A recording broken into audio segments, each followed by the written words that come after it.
Watercolors, their maintenance and usage. Dear teachers, we use watercolors in our classrooms to develop and foster creativity. Children express themselves well when they use colors.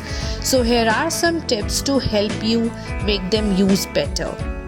When you open the paint bottle, you see the oil floating on it. Here in the video you can see the oil above the paint.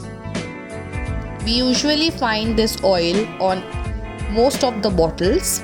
So to make them last longer, we need to dissolve this oil in the paint with the help of a thin brush.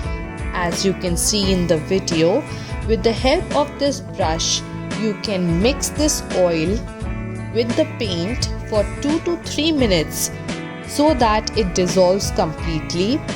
Now this will help the paint to increase its life. The shelf life of the colors will increase when we mix this oil with the paint. If we do not do so, we observe often that the colors become dry and we cannot use them any longer.